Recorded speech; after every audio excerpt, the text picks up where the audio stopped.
Hey y'all, how's it going? Kilo Fox here. Today we're going to be going over squad level comms, right? Like squad size comms. So if you're running with a small group of guys, right, typically a squad, you're going to want some sort of communication, within that element without having to be like, hey, buddy, over here, in case you're out of earshot or you just don't feel like screaming, right? So I'm just going to go over my comm setup, right? I'm going to kind of break everything down, kind of explain to you the different options that are available and, what kind of benefits they provide. So these are Baofeng UV5Rs. They're easily one of the most accessible, one of the most user-friendly, and one of the most affordable radios on the market, right? So these are going to operate on the very high frequency VHF and the ultra high frequency UHF bands. So these are line of sight radios. So the ability to reach out and be able to, have good transmission and receiving capabilities with these is going to depend a lot on your environment and the kind of antenna you're going to use. So I'm just going to briefly go over antennas, right? You have what is commonly referred to as a rubber duck antenna. You have a whip antenna, right? Nice and whippy, that's why we call them that. And then you have a foldable blade antenna. So this is also considered a whip antenna because you can whip it. But, they're typically referred to as blade antennas most commonly. So these three antennas, I've arranged them in order here from, least range to most range, right? So your rubber duck antenna is going to be, perfectly viable for most situations. In case you have to deal with some, terrain variation or foliage, but nothing too crazy, your whip antenna is going to be next up.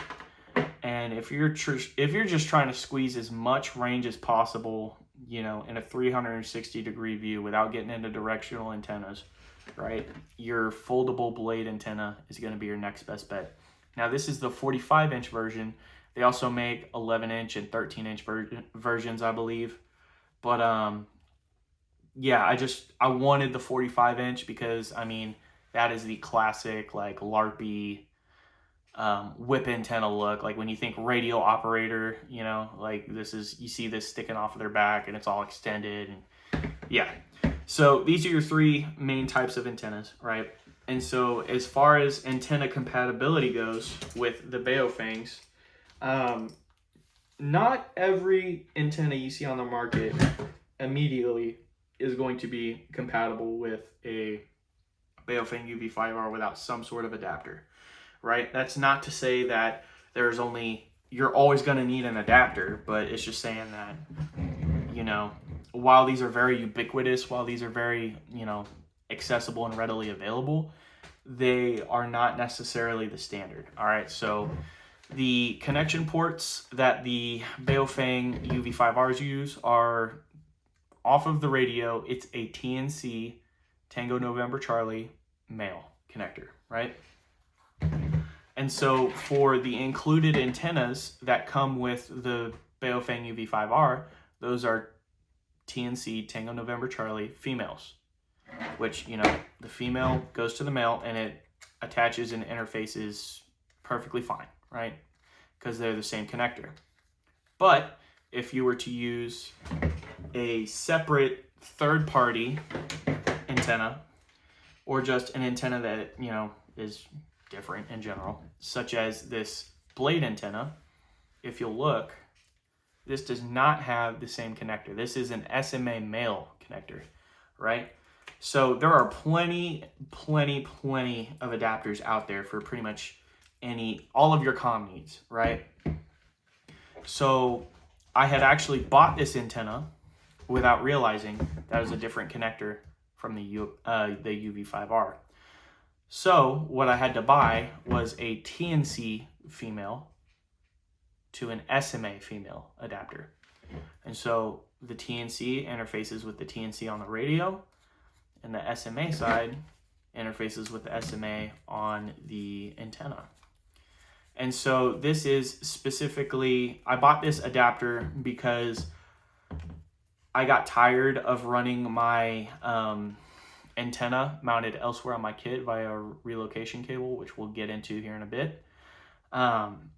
So I wanted it to run directly off my radio, and then I just kind of, bent the antenna out of the way, right? So it would sit on my shoulder and kind of bend over my shoulder and not really be in my way. And if I needed to, unfold the whip and, really get it up there in the air to get, a better line of sight with other radios on the net, then I could do that without having to, take my plate carrier off and extend my whip.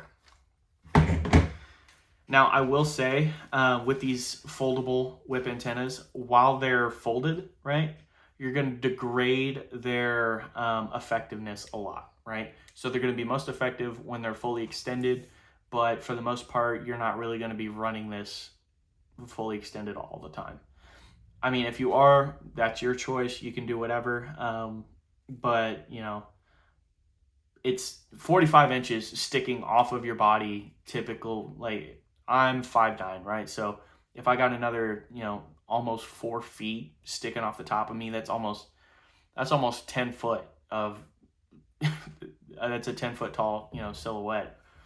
And it's really easy to snag on like brush and trees and stuff.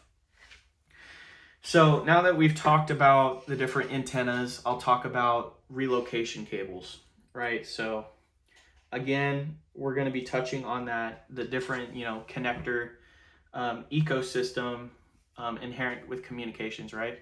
So this kind of connector right here is called a BNC, Bravo November Charlie, right? And so this is going to be like your quick disconnect, quick attach, method for your communications, right?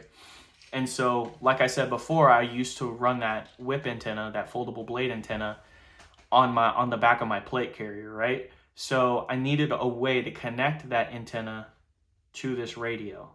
So when I bought this cable, I also bought an adapter, right? I bought a BNC female to TNC female, which interfaced with the radio.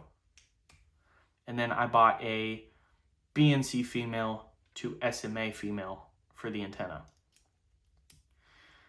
And so with this setup, right,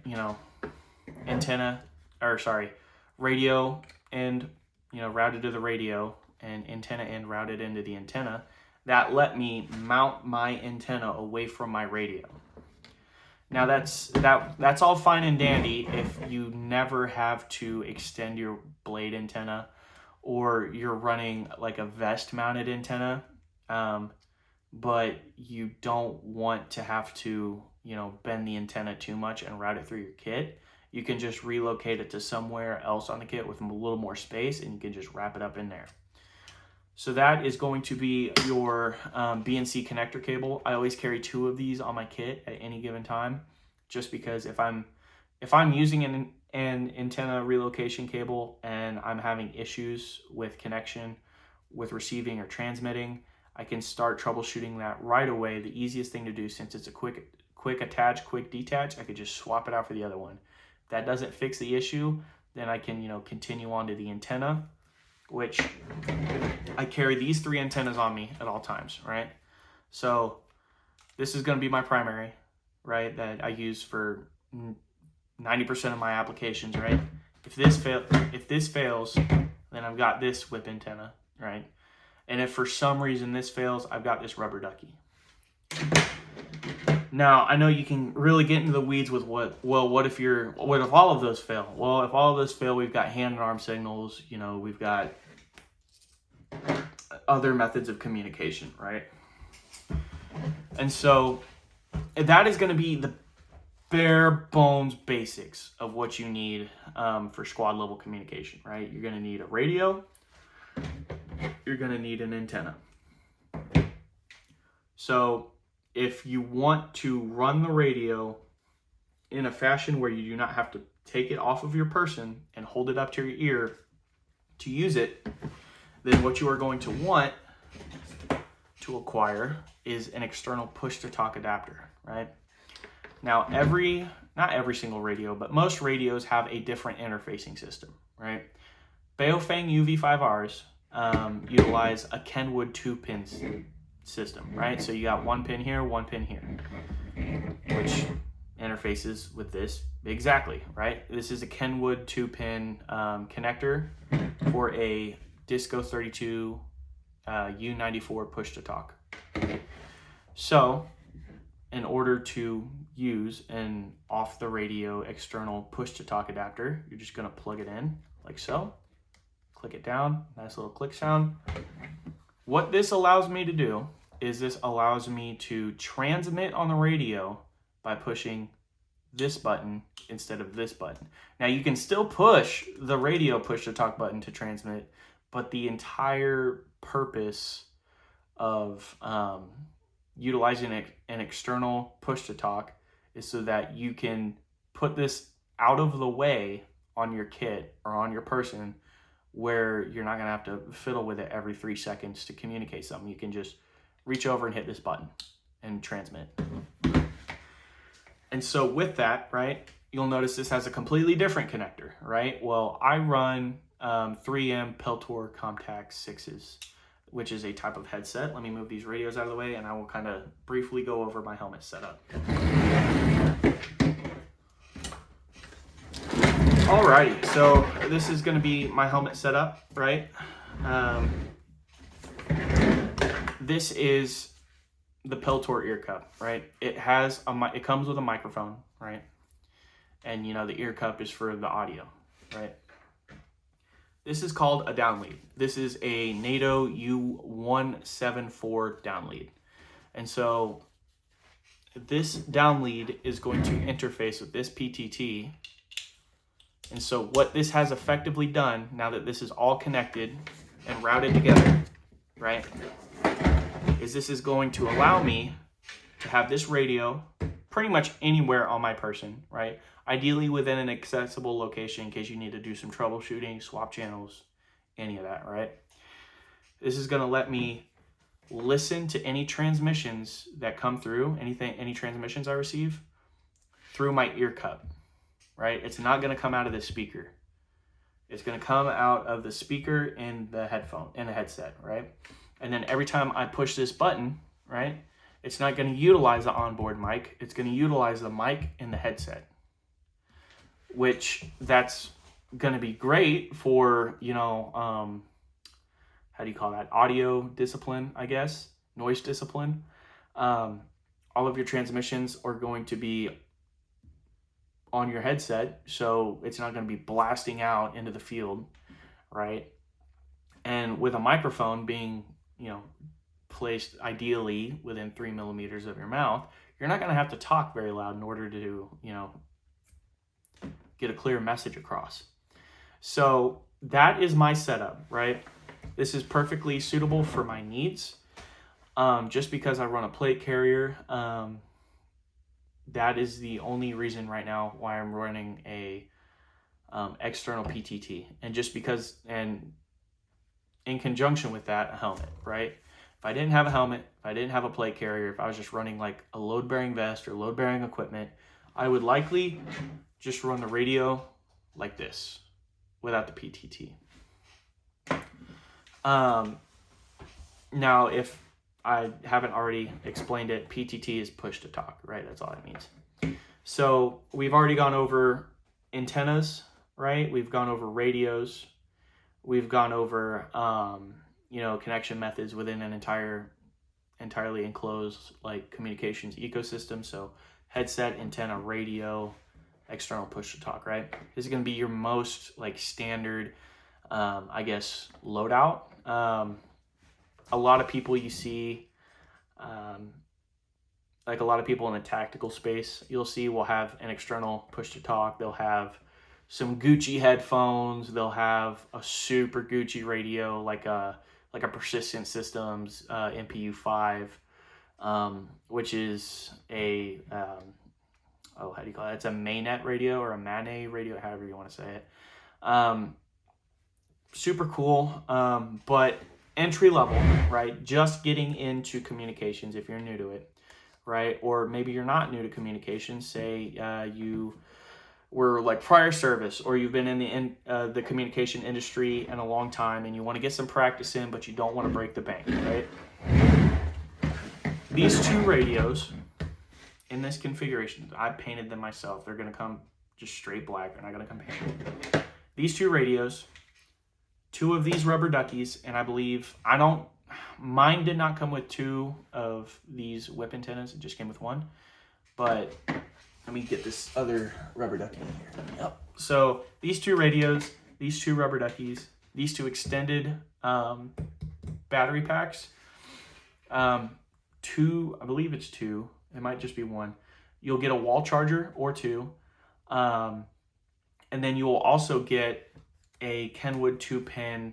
It's like an earbud almost, like an earpiece, like the Secret Service, Mr. President, get down. It'll plug into here so you don't have to, hold this up to your ear or your mouth or whatever, and, use the handheld like that. I mean, you can use it like that. It's completely your decision. If you want to go the most budget route, then your best bet is to just buy the pack, right? So these two, that entire package I described can be bought on Amazon for about $40 or $50, right? And then boom, right there you got two radios, so you and a buddy can start practicing immediately as soon as it comes in. And it's honestly, it's going to be best to, get the reps in, learn how to program channels into your radio, learn how to switch between channels, practice utilizing comm windows, practice, radio etiquette, just a couple, basic things about radio etiquette. Never curse, or like swear over, radio communications. It's just really, I guess unprofessional. And it's just not necessary, right? Like now I know you see in the movies all the time, or like TV shows, that, like the military dudes, they're on their radios and they're like, hey, we need fire support now. And they start cussing up a storm. You're really not going to, I really cannot foresee any eventuality that would, like, short of civil war, or like you're using these in a, tactical scenario where you're actually, facing an opposing force, that means to do you harm. I don't see there being any reason to curse over, a radio net, So yeah, just keep it polite, keep it professional. There are videos out there on how to jailbreak. I had to jailbreak these, right? So jailbreaking basically is just factory resetting the radios, because they do come restricted to certain frequencies only. But if you factory reset them, it'll clear that, restriction, and then you can operate on FRS, so family radio frequencies, family radio, I think, system, I think. And so so FRS frequencies, right? Those are going to be like your toy, like Walmart walkie-talkies, right? Like the ones you get for like $20 at Walmart or Dollar General. And so those bands, those channels aren't going to be as heavily monitored as like the typical, UHF, VHF amateur radio bands. And the reason why I'm saying this is because, there are some ham operators out there that will, if you're not using proper radio etiquette, they'll start tearing you up. They'll start, really giving you what for. And technically speaking, it is, it is unlawful to transmit, on VHF or UHF without, at the very least, having a technician level license through the FCC. I do have one. I still choose to operate on FRS and GMRS frequencies just because there's typically a lot less traffic on those channels. So I'm not gonna ever, well, I'm not gonna say I'm never, but because never say never. But I, to this day, have not had any kind of interference or anyone like step over me or talk over me or have to wait for the channel to be clear because just nobody uses those channels. At least not where, not in a field environment, right? So yeah, that's going to be the basics of squad level communications. Get you a couple radios, $50 off Amazon. They're super accessible. They're super easy to use. The quick start guide that comes with them in the box is super simple to read. They're great radios. I think I can get a mile or two out of this radio with this antenna. This antenna was, however, like $150 just about. So if you want to get all the cool guy Gucci gear, it is going to set you back a pretty penny. My ideology, or not my ideology, but my method of thought is going to be, buy once, cry once. I would rather buy quality once and maybe have to replace it once or twice in my life than buy like some cheap knockoff for, a third of the price and have to replace it like 5 or 6 times. Now that may seem contradictory, seeing as how I'm making this video about two of the cheapest, the cheapest radio like on the market, but it is very versatile. It's a very I'm trying to think of another synonym for versatile. It's a very ubiquitous radio, right? Well, that's a nice word. It's a nice big word. Ubiquitous. Yeah, it's a great radio, great system. Train often, train hard. Make sure you're getting good reps in. Don't just, never half-ass 2 things, whole-ass 1 thing, right? So if you're gonna mess up, learn from it, right? Don't just be, you can do whatever you want. You guys are grown men and women, but at the end of the day, if you're training, make it count. So yeah, that's going to cover, squad level communications. Thank you for watching the video. If you have any questions or would like further elaboration on any of the topics I discussed today, go ahead, feel free to drop those in the comments. If you like the video, leave a like, man. If you like this content that I'm pushing out, go ahead and subscribe to the channel. I've already got a couple of videos out right now. I did an overview of my Glock and an overview of my AR. More to come. Yeah, thanks for watching. I hope you enjoy it.